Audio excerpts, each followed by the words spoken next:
My name is Yanil Terón, and I'm a co-moderator with Jimmy Torres Velez, who is a very awesome guy. And last year we were in the panel at the summit. I from Connecticut, and I just happened to be able to lead an organization that is known also at the Connecticut Puerto Rican Forum. Today we are a DBA. It's Center for Latino Progress, born in 1978. We opened our doors as the National Puerto Rican Forum because there were about 46,000 Puerto Ricans in the city of Hartford without no services. The Department of Labor USA invited the National Puerto Rican Forum to open an office, and since the last 39 years, the Puerto Ricans are the largest minority in Hartford. We are also more than double the amount of residents in the city of Hartford. We have been able, through a lot of hard work, be able to have 2 mayors of Puerto Ricans, and we have people at the city council that are Puerto Ricans, and we also have elected officials at the Capitol that are Puerto Ricans. And that took many, many years of working very, very hard, doing the old-fashioned way, Puerto Rican style, with caravanas, with bongas and congos, and a lot of music, walk door by door, because the Puerto Ricans, just like in Puerto Rico, they like face-to-face engagement. It hasn't changed, and we are going to discuss how we can continue growing our political power here in the mainland. Today is more needed than back then 40 years ago, because you know that things have changed for the worse, and we need to engage closer together instead of falling apart. And with that said, I would like Jimmy to let you know what he's doing. Buenas tardes, mi nombre es Jimmy Torres. My name is Jimmy Torres Velez, porque tengo madre, aunque alguna gente no lo crea.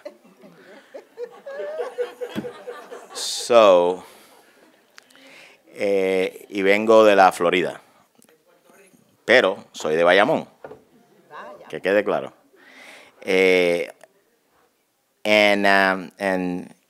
We organize a group of people that we call ourselves the Puerto Rican Action Initiative, and the idea was to have some initiative tied to actions, brothers and sisters, actions. And this is, I think, the reason that I am in this panel as co-moderator with Yanil, is that we need to make sure that that solidarity that we believe that we have with Puerto Rico are tied with actions. We need to have actions, concrete programs that can help the people of Puerto Rico with resources, with people, with our contacts here, etc. So we're going to hear from this panel about how the diaspora, and we're so difficult. Sometimes people want to discuss why the diaspora word. So, let's move on.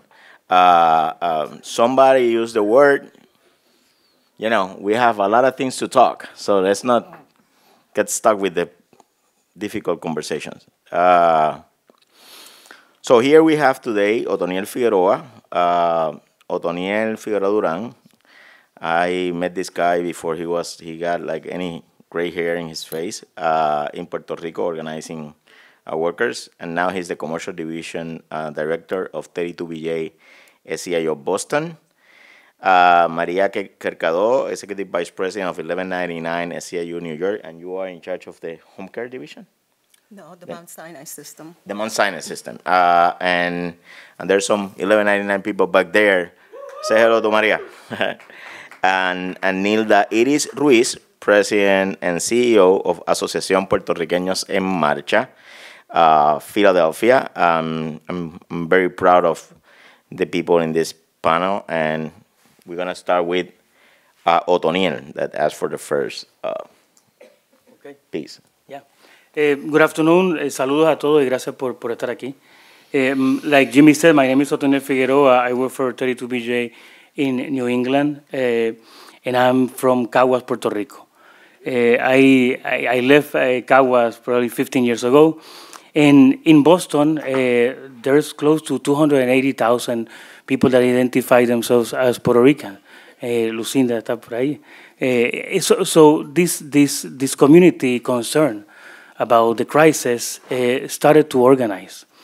We are part of a network that is called Vamos for Puerto Rico. Vamos for Puerto Rico is a network of labor unions and community groups that are fighting to propose a sensible and economic solution, long-term solution for the island to be able to win debt restructuring, to be able to have an economy that is fair for working family, most and for all. In Boston, the way we started, and I want to talk a little bit about how this group came together in Boston. In Boston, we knew that Mass Mutual and Oppenheimer funds, an investment fund, carry probably $10 billion in debt of Puerto Rico. But we were not doing anything there. So when we decided to start to meet Puerto Rican community leaders, and when we met the first time, probably in the summer of 2015, we were sharing the same concern. We're all distraught and upset about what's going on in Puerto Rico, but none of us were able to make the first step and do something about it. But that night, we came together and we strategized and we started to, we looked and we knew, or we found out that the CEO of Mass Mutual was going to be talking at the Boston Chamber of Commerce in Boston. So we decided, let's give him a parranda early morning, put a picket line or a rally, and let's show him, and let's tell him, shame on you, because you're promoting austerity measures that are impoverishing people in Puerto Rico. So that, we did that, and the press did some coverage, and we started to see that there was a possibility to raise the profile of the Puerto Rico crisis in New England.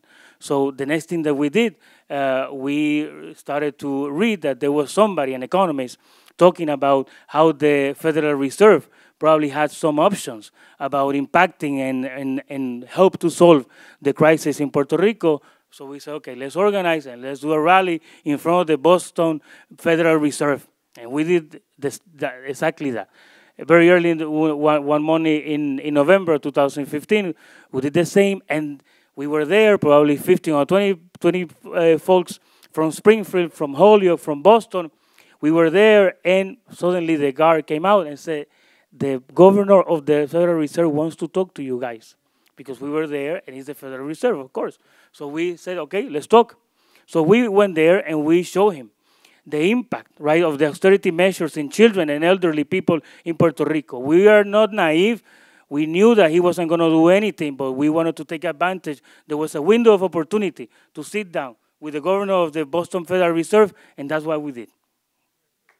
After that, what I haven't said, right, that one of those things that we decided to do was to call the local chapter of Vamos for Puerto Rico, Alianza for Puerto Rico in Massachusetts.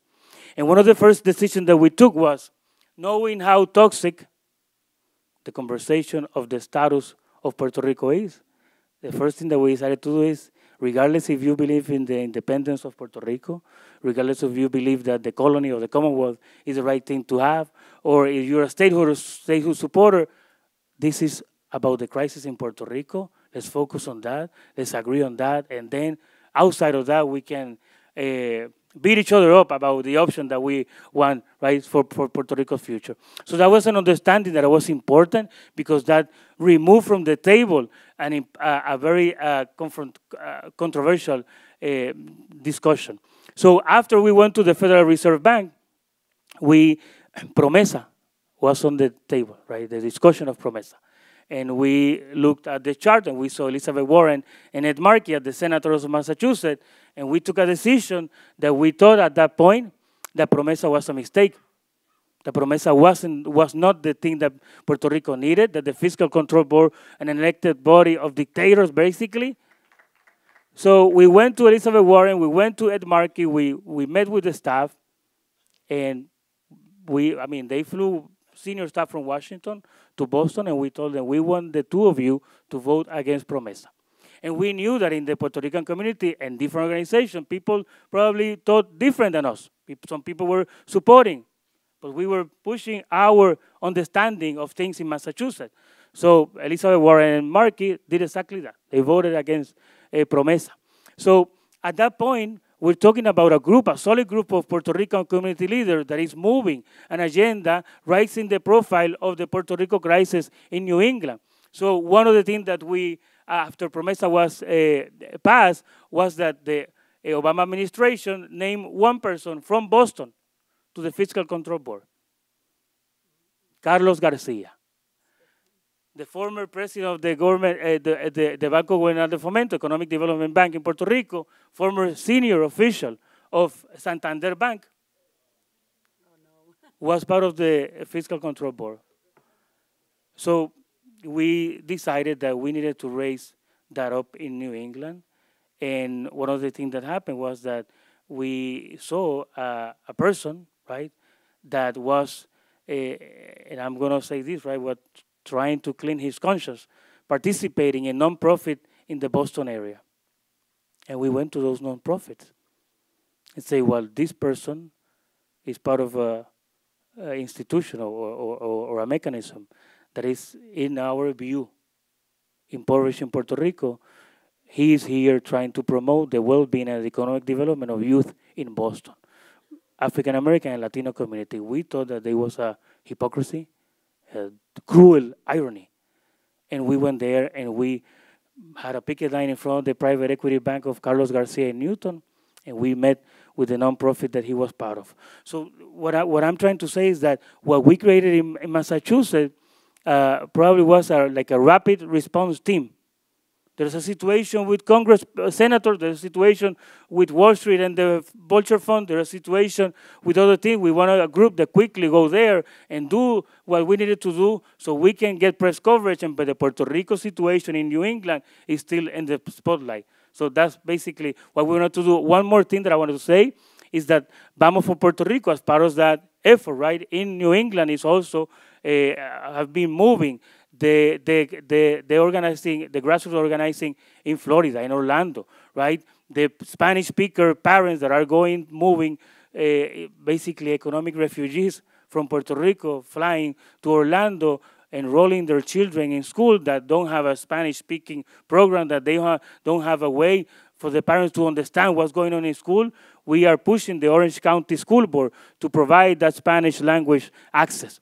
We are pushing because we think that this, besides all the things that are important, that level, right, it is important. So tomorrow, Saturday, we're going to have a forum about that. And other organizations have been working in Orlando with us. Jimmy, Iniciativa Puertorriqueña, organized now with Julissa. There's an effort there, Orlando. But regardless of Orlando have been and Edwin brilliantly showed these charts before in the morning, that the influx of exile economic refugees to Orlando, but we didn't want to neglect the historical communities in the eastern seaboard like Massachusetts.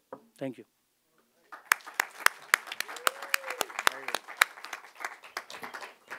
So if you have questions, start writing them down. And pass it this way. Now, Maria, my good friend Maria Kercado, from Executive Vice President of 1199. Buenas tardes. I'm going to speak about New Organizing 101. There is a theme that very few have touched, and that is the theme of immigration. Puerto Ricans are American citizens. We can travel back and forth to any state of the United States, right, without the need of a passport. This facilitates migration from the island at any time, and this is evident by the over 300,000 or so Puerto Ricans that went straight to Florida in recent years, right? But what many are not discussing is that there are tens of thousands of people living on the island of Puerto Rico that are not Puerto Ricans. Right? These people come from other places, and they're undocumented. But we're not having that conversation, and I'm just kind of wondering why. We need to have that conversation, and here's why. People come to Puerto Rico from Jamaica, South America, Mexico, Cuba, and most from the Dominican Republic, right? And they come there because that is the closest that they've gotten to the American dream. But they're on an island, and they don't have a passport, and they don't have a way out. They're stuck. It's not a bad place to be stuck. If you're gonna be stuck somewhere, it's not a bad place to be stuck, but you're stuck anyway. And now more than ever, we have to start thinking about that. It's a troubling thought, right? Because we're talking about Puerto Rico, so it's natural that we think that all the people we're talking about are Puerto Ricans, but they're not. They're not just Puerto Ricans that are living there. When we talk about organizing, and in the field that I do in healthcare, we talk about organizer and we go into a facility. We do not look at who we are organizing. We organize everyone the employer hires. Everyone. Because what is important is that we have a common cause, right? The cause is that we want to improve our working conditions, that we want to improve our lives. And so therefore, we want to make sure that we are all, because we have that common cause, that we are all fighting for that cause. And so when we talk about organizing, and we talk about what are we going to do in Puerto Rico and for Puerto Rico, yes, we are fighting for the dignity of an island. And we got to have difficult and uncomfortable conversations. And I propose to you that those people that are comfortable having a conversation, we have uncomfortable conversations. Because nobody's talking about all these other people that are still there and that are stuck.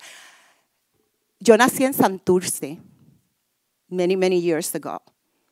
I wasn't born in the States. I was born in Puerto Rico. I came here when I was 5 years old. So I didn't come from anywhere else. I am Puertorriqueña, and I'm advocating for our island of Puerto Rico, but I want to bring to the forefront the fact that on the island of Puerto Rico, there are many, many people.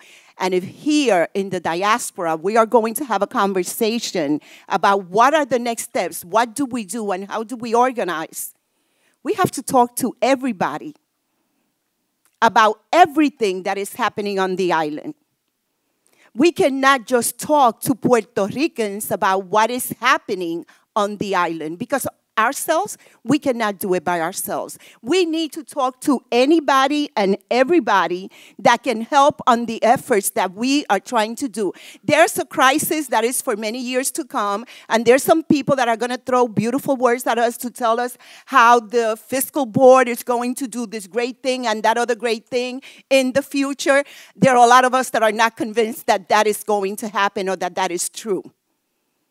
There are a lot of us that think about what is happening right now in Puerto Rico without health care, with people now, not tomorrow, in the future, in 2018, now dying because they don't have health care now. I know someone personally that died of an asthma attack last month for lack of medication. One person too many. Right? One person too many, because we don't know what's happening there now. They talk about economic growth. We're going to have economic growth. Can somebody just tell me how that is going to impact the people on the ground? I'm not talking about companies. We fill our mouths talking about economic growth in Puerto Rico, but people in Puerto Rico don't have the right, to produce their own goods in many instances. Oh, we produce a lot of medication for American companies. So we have to have those uncomfortable conversations as to what is really good and convenient for the people of Puerto Rico, but not just Puerto Ricans. Let's include everybody else, because when we start marginalizing other groups, right? If you're not with us, you probably will be against us or just ignoring what we're asking you to do. When we organize everyone. Absolutely everybody. We got to talk to our brothers and sisters that are Dominicans down in Washington Heights, here in New York, right? And say to them, you may have a family or a loved one on the island or even a brother and sister. It doesn't really matter. But we need to help, right? To every other group that is on the island. Because for some reason, like here in the States, the question or the discussion on immigration seems to be uncomfortable to people, as if we all came from the ground here. We're all immigrants, and we should be having that conversation in every conversation every single time. I don't understand why we're so uncomfortable having that conversation, because that's what people and powerful corporations are using to separate us, is to try to show our differences instead of us pointing out our similarities. We have the right to vote, but imagine how many other people we can organize to vote with us and in our favor. Imagine, because other people have the right to vote, not like us, not by birth, but we can help them with their citizenship. We can help them, right, to educate themselves as to what it is or how it is to vote. That's what we should be doing. We should be doing real work and stop having so many conversations. We all know, but we are the choir. I would like to know how many people each of us come in touch with each and every single day. On a regular basis, I'm not talking about doing a project or a campaign. On a regular basis, when you get up in the morning and you go to the coffee shop and you go to work, you come in contact with at least 20 people every day, right, in your routes. Imagine all of us having a conversation about what is going on and how we can get involved. And how we can get involved is very easy. There are very simple ways of how we can get involved. We belong to organizations, church groups, right? All kinds of religious groups, all kinds of civic organizations, or even within our own families. And we can have a conversation about several things. Can we start by doing, I don't know, a resolution on how we can get together and get involved in Puerto Rico? Because there is a resolution on the internet, or we have resolutions here where people can get involved. Will you yourself individually get involved further than just coming here and say, I can sign that? Why not? What was that? Will you? Because if we cannot put our foot where our mouth is, right? Then what are we doing? We're having conversations. I believe that we had this conversation here last year. We had it a year and a half ago, October, November of 15 in Orlando when we started. We can go from state to state and have wonderful, beautiful conversations, but we need to turn conversation into action. And I'm talking, there are a lot of people and a lot of organizations doing things, but it's not enough. It's not enough because things are moving so fast that we are not getting to as many people as we should get, as fast as we should get. And in the meantime, there's still people stuck back on the island of Puerto Rico not knowing where to go or how to go, not knowing what to do. And it is up to us to help them continue the quest for their American dream, wherever that dream is going to lead them. But there are very tangible things we can do. Again, I'll repeat it again. Signing a petition is nothing more than grabbing a pen and putting your commitment in writing. We invite you to do it today.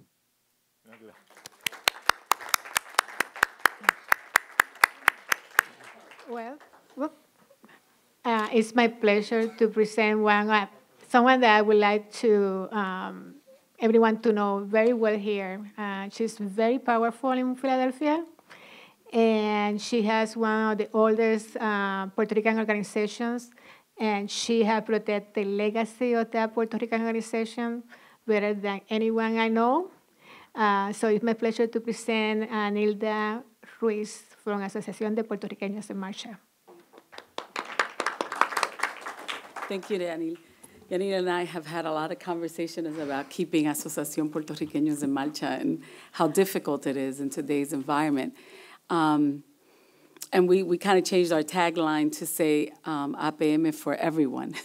And we are for everyone. Anybody that comes through our doors is served. And we have some neighborhoods that actually the majority, like 90%, are African American. And then I have other areas that 90% are Puerto Rican. So I think us as Puerto Ricans, we've been very welcoming to every single nationality that comes, and we've been the ones that have opened the door for many that have come here, the immigrants that are here. I know that when we started, one of the things that we looked at is that when the whole crisis of Puerto Rico was happening, is that when we were asking for folks to help, we realized that people just didn't know. In December, we went to D.C. and we went through the halls of Congress, and at that time there's a previous council person who's very independentista, for those of you that know him, our beloved Angel Ortiz. So I decided we're going to take the Republicans and we're going to go around to the most difficult, and Roberto Lugo went with us. I was just stunned that right after we find out from the Congress and from the Supreme Court that Puerto Rico is an island that is controlled by Congress, how little they knew about us. And on top of that, we're in the natural resources. We don't even have our own committee. I was just, Gretchen was highlighting that to me, and I was like, what is it? Why are we so invisible in this country? And as we started to think about this, it was a passion that all of us as Puerto Ricans came together as a diaspora and said, you know what? We need to have our own voice.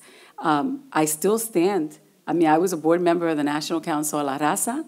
I'm a very active member. I send a lot of money to them. I'm still in the President's Council. I'm an affiliate, and I stand with it, and I speak up. But at the same time, I recognize that as Puerto Ricans, we don't have the voice that we need to have. And APM, we've done, in fact, I just came from Harrisburg. We got this beautiful award from the Finance Agency for the transformative work in housing that we have done in Eastern North Philadelphia. But I always think that at this level that we are, people should be coming to us. And that doesn't happen. We got a partner in New York that we picked, Jonathan Rose. He's right here from New York. And till this day, when I go to the city, they think Jonathan Rose was the one that did it. And we just used them for technical assistance on the new market tax credits. We were the ones that got the land. We were the ones that fundraised $12 million to put into that. It was 10 years of sweat of saying this has to happen and not accepting anything else. And we're still invisible. Now, I don't always think that it's prejudice. I don't think people are against us because we're Puerto Ricans. I think we're just not at the table where these decisions are being made for many, many reasons. And in Philadelphia, we only have one councilwoman, and for those of you that heard her, I was like, oh my God, I come after you. Our councilwoman, Maria Quiñones, who is just awesome. But we need more leaders like her. I mean, she speaks up, and she doesn't care. Caiga donde caiga, she's going to speak truth to the truth, you know? And we need more folks like that. And so PA for PR, I always find that when people have a reason to get together, they get together. If I feel like I'm losing funding, guess what? I call all my peers, all the other nonprofits, and I said, I'm having this issue, and I circle them around. And in fact, we were about ready to lose something in the city, and I remember calling Maria, every political chip that I could use, and they all came and helped. And at the same time, when they have a problem, I'm there to support them. But outside of that, we really don't get together. So when this whole fiscal crisis, I'm Puerto Rican by my parents, pero que me digan que no soy puertorriqueña.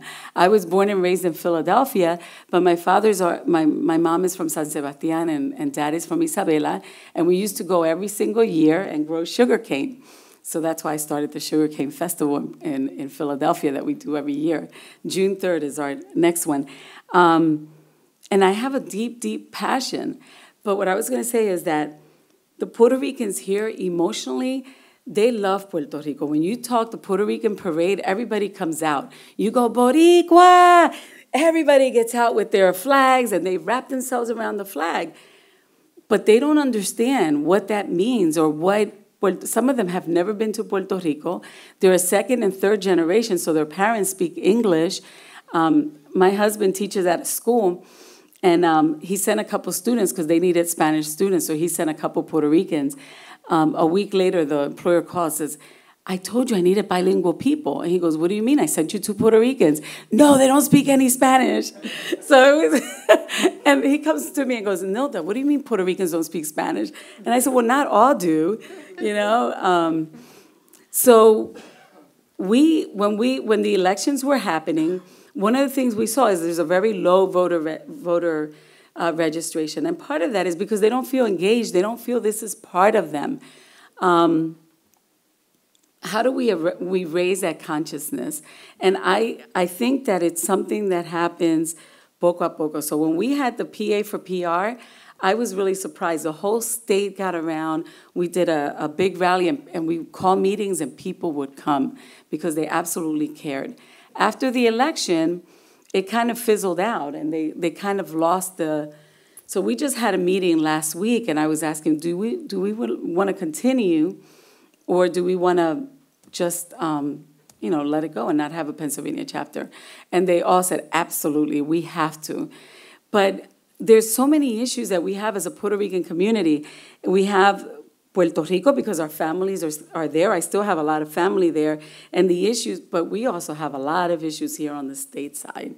So we need to think about, how do we can't take it all in at the same time. So the health issue was an easy one because it was everybody was coming and it was unanimous. So we were able to send a letter and rally around that. I think that decolonization of Puerto Rico is absolute. We will get unanimous vote on that. The problem is the structure is what starts dividing us. And we really can't get to that structure until we talk about decolonization and that the U.S. recognizes that Puerto Rico should be its own sovereignty. Whatever that means, it might be a state, it might be a republic, or it might be independence, but we should have our own sovereignty. I feel 100% Puerto Rican, and I feel 100% being an American citizen. So in a way, we have a dual citizenship, and I don't think we should be scared of that. As a culture, as an entity, we're Puerto Ricans. So what we've been doing is we've been talking to the youth, getting more involved. They're like, oh my God, I didn't know that. I didn't know this. I didn't know that. And then, of course, as they find out more and more anger comes out. But that passion is good because we have been taken advantage of. Puerto Rico has given a lot to this country. We can't forget that. I even doubt that debt is really ours, but that's a whole other issue, and I'm not going to get into a political thing about that. But our people need to understand it, and I don't think that they all do. So we have, I started this community connectors because the old-fashioned organizing is not in vogue these days, and it's not sexy anymore. So we have these community connectors that go out into the community, and we talk. So we were able to get funding. We pay them $11 an hour, and they'll go out and they hit the community on whatever it is that we have, whatever issue. So we've been trying to have workshops. One of the strategies that PA for PR we're taking is that we're going to start going back to the Aspira schools because I think that has fizzled away, and we need to start educating our students on our history because it's not taught in the schools, and yet Puerto Rico has a big part of this country and what it has become, from the soldiers, from the hands that helped and all the vegetation, to the sugar refineries, to the to the tobaccos. We have been at every part of that, and yet it's completely unknown. I'm not sure what, other than organizing, but in Philadelphia, we've been organizing the PA for PR. We're trying to get all of Pennsylvania, the surrounding cities. We're still 70% of the Latino community in Philadelphia, but we're not New York and we're not Florida, but Philadelphia has a very rich and strong and deep roots of Puerto Ricans. So I don't know, I'll open up to questions. I don't know if I answered. I do have questions for the audience. Please come bring them over. I have a question from the audience, and it seems that this is pretty related to what CUNY is doing. Why doesn't Puerto Rico history include the diaspora version of the valuable people who contribute, and assuming the people that are here, like Bernardo Vega, Miriam Colon, who just passed away, Gonzalo, and Felicita Mendez, and I have to say Oscar Garcia, Betances Democratic Club, the New Yorican poets. Can we create in Puerto Rico similar love situation of the diaspora, the Puerto Rican in reverse? And this is interesting because I can imagine that asking why Puerto Ricans in the mainland and don't know enough. I mean, the Puerto Ricans in the island don't know enough about the Puerto Ricans in the mainland. Well, there's a disconnect, the history disconnect. The question would be, what can we do about that? Nilda was saying that we here in the United States need more information about the history of what Puerto Ricans have done, which is so very important. But also on the island, there is no, when I've been giving history classes in Puerto Rico on Puerto Rican studies for like 20 years, all the books I get, they practically don't cover Arturo Schoenberg, they don't cover Bernardo Vega, they don't cover what the wonderful examples of organization that Puerto Ricans here have realized, like what Otoniel did, you know. I mean, those things are happening now, and what you're saying, that there's a whole situation here that, actually, the Puerto Ricans here have identified with regular United States citizens, regular things that have happened. You need to relate the health issue to everybody, because that's basically something that affects everybody. Let me because we have, we need to focus on how we give our solidarity to Puerto Rico. And I understand your point, and I think this is something, so another part of our presentation and the discussion is how El Centro can help us doing that. So maybe a proposal could be like El Centro needs to create a relationship with some educational groups in Puerto Rico to bring the subject of the diaspora and educate the people in Puerto Rico about, about our leaders. That question is really interesting because it's I think once you leave the island and you're born here, because I just when this whole diaspora, I have a friend that's a principal in Guaynabo at Wesleyan, so she invited me to an event that they had, and I was speaking with a group of them about what we were doing over here, the diaspora, what we were doing and what we were advocating, and that we went to DC, and when I got done, the first thing they said, "Mira, nos damos de cuenta, tú no eres puertorriqueña," and I was like, ah. And I don't know that it was because my Spanish was slower. So I said, what? No estoy hablando el español correctamente. Y me dice, oh, no, está muy bien, pero and it kind of, it offended me. But I think that, and then when I was little, my dad, mira, aquí se habla español, si no, go home, Yankee. That was a big thing from cogiendo chinas down in el bosque, and we had to speak Spanish. There was no, but it's little things like that I think that the island folks, once we're here, like they don't recognize us as being part of the Puerto Rican culture or people. And I think that somehow we need to connect the two because we all have families there and they have family here. What affects us affects them and vice versa. Okay, Let me go and try, and please write your questions. I want to recognize my friend, my only Republican friend that I have. No, but Anthony Suarez, that just got here from Florida. Anthony helped me, and I helped him. We helped each other to organize the Puerto Rico Day in Tallahassee. It was a success. We took like 300 people to Tallahassee, and we discussed with the elected leaders and the legislative bodies about the case of Puerto Rico and why we're Puerto Ricans. And, you know, we're learning from Marcos and the Somos, El Futuro, and we're trying to recreate that in Florida. Thank you, Anthony, and his wife, to be here today. Okay, so for Maria, how can, after we identify and have those conversations with the Cubans and the Haitians and the Dominicans in Puerto Rico, how can we include them and their government or their political parties into the help of the people of Puerto Rico? okay, my point wasn't to address the Cubans and the Dominicans in Puerto Rico, but the ones here in the States, because we're organizing here. And what I want to bring to light is the fact that there are other people on the island of Puerto Rico that are not Puerto Ricans, that we are not talking about here in the States. And when we are having these forums and these conversations, we keep saying, these are all the things that are happening to Puerto Ricans. People are losing their labor rights and their health care and their education. And what I want to highlight is, imagine if American citizens on the island are losing all these rights. There are other people that are living there that have no rights, and we're not addressing them. And what we need to do here in the diaspora is organize around those things also. We should have like a Washington Heights action. Absolutely. In support Puerto Rico. Absolutely. That's what we're talking about. We should have actions everywhere. We shouldn't just be tapping on Puertorriqueños.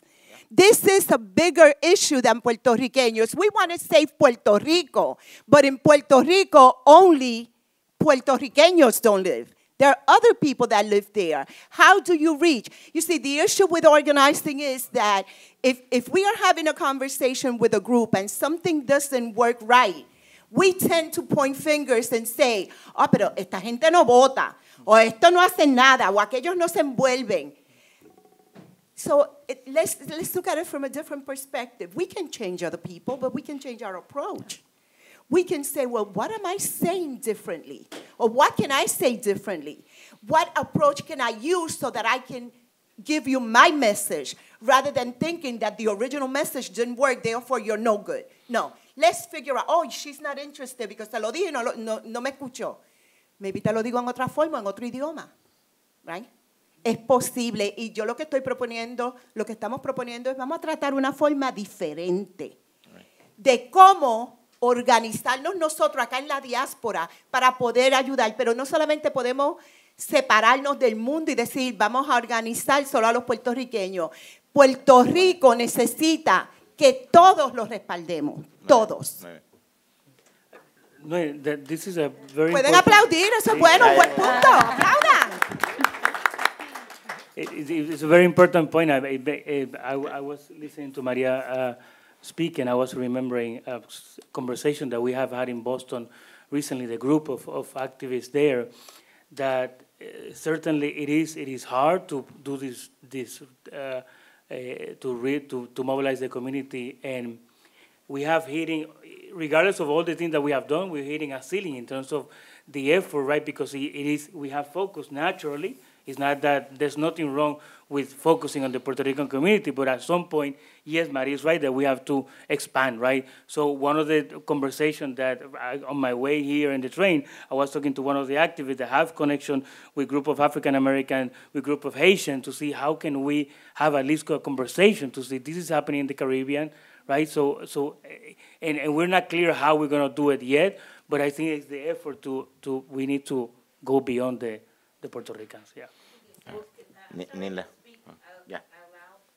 But you brought such a great point, because I'm Peggy from New Jersey, and we have a lot of the group. Yeah, Peggy from New Jersey. But what I'm saying is, many of the other groups, whether it's Dominicans who always say that's a Puerto Rican issue, the way we can say sometimes immigration is not a Puerto Rican issue. But this is an issue, like you're saying. And you had a good point. You gave me something that I could use back when we're trying to organize for people to come together. And you can say it's not a Puerto Rican issue. You got Dominicans down there. It's your family issue. You got Haitians down there. You got all kind of people. So thank you very much. But you just gave me something to use to organize more people to join our cause. The other thing that, and you can jump and help me. The other thing that we did in Florida in one of the panels is how we connect the migration or the moving of a lot of Puerto Ricans and Dominicans and other people that are moving to Florida, and the effect on the housing, the effect on the jobs, the effect on healthcare. So we need to continue to connect whatever we're doing locally with the issue of Puerto Rico. And the second part that I want to challenge the panel to talk about is how we politicize the issue of Puerto Rico locally. Okay? How we make sure that, I don't know if the people from Prafa just left, but I just learned the other day that that one of not my favorite people, Ricky Rosselló, sent a letter to Rick Scott. So Rick Scott sent a letter to, Ricardo Rosselló, the governor of Puerto Rico, sent a letter to Rick Scott asking Rick Scott to act and to support the parity on healthcare that we all agree. So if they're doing that, we should support in that, and should tell Rick Scott to act on behalf of the interests of the people in Florida, but also in the interest of the people of Puerto Rico, because if he does something, and let me tell you something, if you remember the Vieques struggle, one of the last part of the campaign that we won was when we got George Pataki to send a letter to George Bush about getting out of Vieques. It was something that we supported. So if the governor of New York have an office in Puerto Rico, Cuomo have an office in Puerto Rico, so Nilda can help us getting the governor of Pennsylvania, telling Congress they have a congressional group. You know how many Congress delegation have Florida? 27 people. So 25 in the House and two senators. So 27 people could be impacted by a campaign by us telling the government that they have to do something about Puerto Rico. If they start using their power, we can move the ball down the road, and then there's a group of things that needs to happen at once. So when we send money to Puerto Rico, we got the government to send more money to Puerto Rico. They have to use it correctly. So the people at the university that they're marching, that they're doing everything that they can to make sure that the money is used correctly, we need to support them. That's another part of the struggle that we need to continue having and having conversation with them. But there's the local activities. I'm sorry. I'm just the moderator here. There's the local activities that need to happen. Go ahead, Nilda. No, I was going to say that we did that. Maria Quiñones put a resolution in the Council of Philadelphia, which everybody passed. And then we did go to the governor, and we talked to him about it. He put out a resolution. And when we went out, when we did in D.C., we went to all of our congressional people. And what was really interesting is that this time we didn't talk to Bob Brady, but he was one of the first ones to put out that Congress needed to support health parity for Puerto Rico. And that happened from the event that we did back when the fiscal crises. So, we do need to talk to, yeah. Oh, and you know what's interesting? People in Puerto Rico follow this stuff. So I went to the campo in San Sebastián, and I have my uncle, has a couple horses, and comes over, and I'm looking at, he says, Nilda, I have to congratulate you. I don't know, Pennsylvania mandó una carta para acá, supporting Puerto Rico and blah, blah. And my eyes just opened up, and I was like, oh, my God, I did that, right? So I was like, I did not expect them to know and recognize. But, they do follow what's happening over here. So I have two people that are questioning how can we get the diaspora to know Puerto Rican history so they can engage more with the Puerto Ricans in the mainland. So they're alluding to the disconnect that works both ways, no? And the other person that wrote is alluding to Yanil, that you mentioned that colonial status is at the core of the issues of Puerto Rico. What we can do to bring it to a resolution, how we can keep pushing that forward so something happens. So there are two questions, one about the Puerto Rican history and the status. The youth, when they get passionate about something, they really come out and say, like my daughter's like, I want to change the world. And she gets really mad about what was happening with Puerto Rico. And when we went, she was one of the ones that told Brady, she was with me, and she said, you know, you need to do something about Puerto Rico because one day you guys are all going to be dead, and I want a Puerto Rico that I can go visit whenever I want. And he was like, and then he was telling everybody, this girl came up to me. But to do that kind of education, we need to do it at the schools. So I think, you know, with the Aspira, like I know in Philadelphia, we have Esperanza. We just have this beautiful gallery, the Puerto Rican gallery that Carmen Febos here, who's the director. Like, I think we need to support that and have workshops and talk more about, you know, Puerto Rico. And then, you know, meet them where the different, you know, youth are. And it takes time, but we need to educate them. So about the first question, right? I think that the education of our youth and ourselves is a long-term process too, right? When we have done what we have done in Boston, for example, the crisis is very complicated. The crisis it has a lot of dimensions.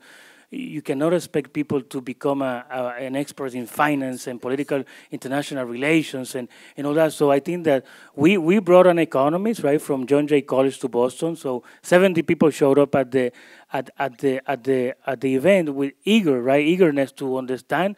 He was as plain speaker as possible because we didn't want him to go into a technicality. But one thing is the understanding of the crisis, and the other thing is the understanding of the history of Puerto Rico. I think that is important, but that's more of a long-term project too.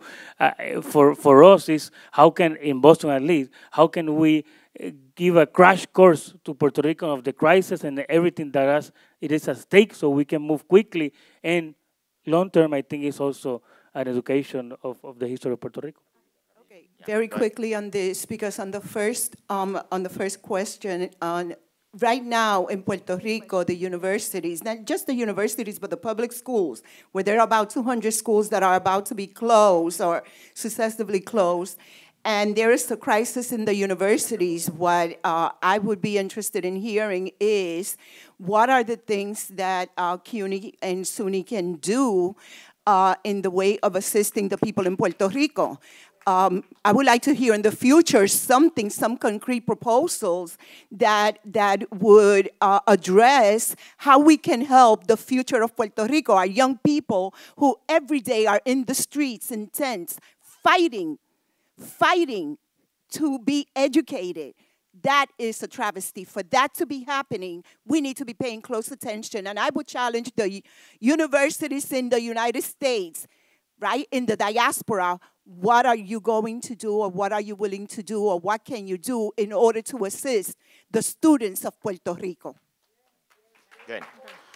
So I want, in one of the questions was that the understanding of the people of Puerto Rico, what we're doing in the diaspora. And one thing that we need to do is to publicize more our victories. The people in Puerto Rico are not used to win, okay? So when we win here, we need to let them know. We need to let them know. Our victory, Darren Soto's victory in Florida was huge, like huge. And people need to know that it was a battle against a lot of people, including some friends in the white sector, you know, even liberals that were fighting and not trying to recognize that we have the opportunity and the importance of electing a Puerto Rican in because sometimes they're, oh, we're just Hispanos. You know, well, We're Puerto Ricans. So we need to make clear that, you know, we're Puerto Ricans and we're Hispanos at the same time, and we're Latinos, and we are liberals, and we're progressive. We are kind of a lot of labels. But at this point, at this juncture, the people of Puerto Rico need to see our people winning. That's what we need to do. So last, yeah. Yes. Can I just? It's also our fault. We've been afraid to say we're Puerto Ricans for a damn long time. So it's about time that we stop calling ourselves Latinos, Hispanic, and let's start saying we're, I was going to say the F word. Let's start saying that we're Puerto Ricans. We're Boricua, para que tú lo sepas. Boricua. So, Jimmy, I was going to say the power of storytelling. I think my board tasked me with helping the Puerto Ricans that come to Philadelphia resettle. And we need to tell those stories, the people that come from Puerto Rico to here, what people need to humanize and understand what is happening. And I think it's really important to tell those stories, because I think that also moves people. That when they're moving here, what we're doing, we're really resettling the island, right? We need to tell those stories. I think also it's important for Puerto Rican that we are very generous, to be generous with ourselves. Yes. I think that we are givers, but it's time for us to give ourselves the luxury of telling our story, the luxury of helping our people first, and then we can help someone else. Just remember I like this story. When you are in the airplane, who you give the oxygen mask first? To yourself, not to the person next to you. So do that to yourself so you can take care of the next person after you take care of yourself. Otherwise, you're not going to be able to do it. No more ay bendito. El ay bendito. Well, that's part of our culture, the ay bendito. But ay bendito, you know. You want to add something? No, I said es hermana de, and you finished that. About stories, I'm sorry, Yes. very quickly, 2 Facebook 5 pages. minutes? Oh, 5 minutes. Yeah. Vamos for Puerto Rico has a Facebook page, and Alianza for Puerto Rico Massachusetts also has a Facebook page, and we promote our victories there in Boston, so you can see that about what we have done there. I'd like to make a comment about that, because I had to ask the question about, how do we increase that communication of what goes on here? Uh-huh. Especially because everybody wants to come down here now.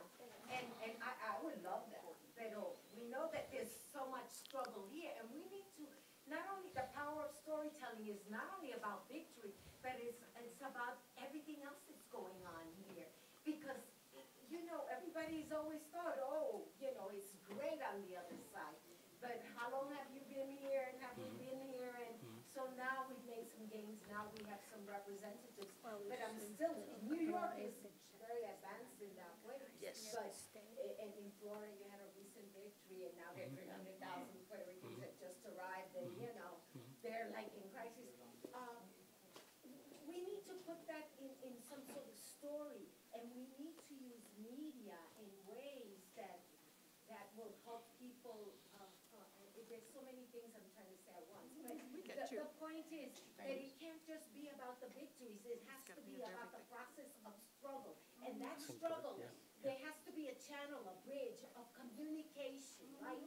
So that we know that we need to work together, and last of all, that we need to work with our other brothers and sisters. They may even not be Latinos. They may be African Americans, Asians, but we need to find those commonalities and bring that story up. We need to be generous about struggle is not, our only, we're not the only ones. Okay, so we want to share with you important information and something that we should be very proud. But before that, what you just mentioned about creating the mechanism to win is be careful with unity. Making sure that when we bring somebody into the table, it's the correct people that we bring into the table. When somebody comes to the table that don't think like us, what are the things that we can get together? What are those issues? Respect each other. Martí decía que la verdad cabe en el ala de un colibrí. Nada más frágil que la verdad. Y yo digo, nada más frágil que la unidad. Unity is even more fragile than that, because you can offend a partner by saying the incorrect word. Okay? So when people say that, oh, you're for promesa, listen, let's try to avoid words and statements that can offend people that are marching with us. We need everyone with us. In order to win, we need to build coalitions. In order to build those coalitions, we need to be respectful of each other, and we are building a national coalition, and she's telling us about that. So thank you for your message about how we can get together and use our collective power. And since last year, we have been developing the National Puerto Rican Agenda. And with different chapters in different states is being hard work, because getting people to get together with so many other interests and time and schedules is being hard. But this is part of what we want to do, build those chapters in every single state so we can collectively change the future of the Puerto Ricans here and in the island. The National Puerto Rican Agenda, it happens that we have the chair sitting at the table here, and I would like to introduce Nilda Ruiz, who is an awesome leader, and that's why she took the position, and I'm looking forward to what is coming from you. So Un aplauso para Nilda Ruiz, a chairperson, National Puerto Rican Agenda. So Nilda, would you like to talk a little more about the Puerto Rican Agenda? Yes. Yeah, we Yes, do. Yes, we do. We have, actually the president was Luis Acosta, who has been from El Puente here in New York, and for those of you that know, he's been very ill. So we've been praying for him and hoping that, he recovers soon.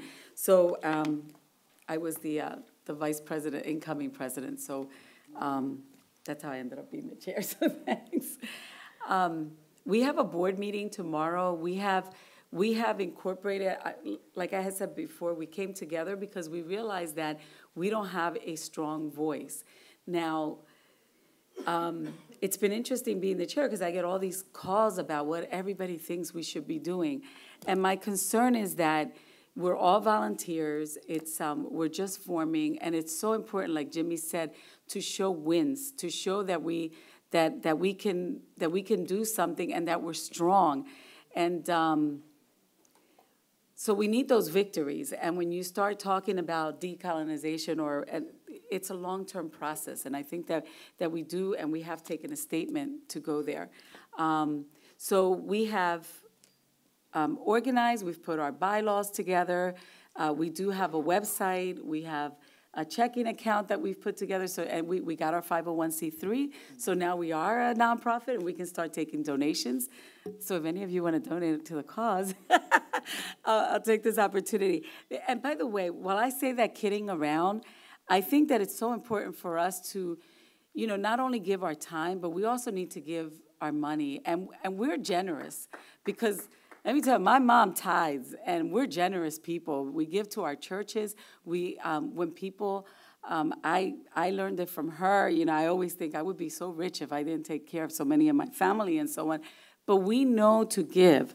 But we haven't learned to go a step further for our community and so on. It's so important for us to donate and give to the things that we really believe in.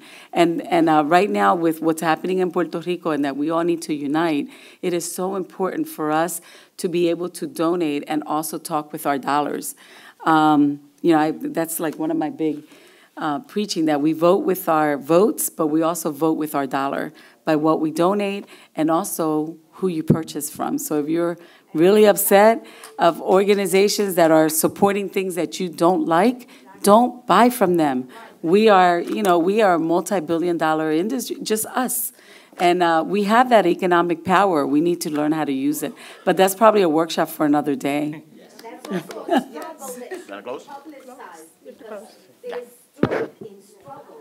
Yes.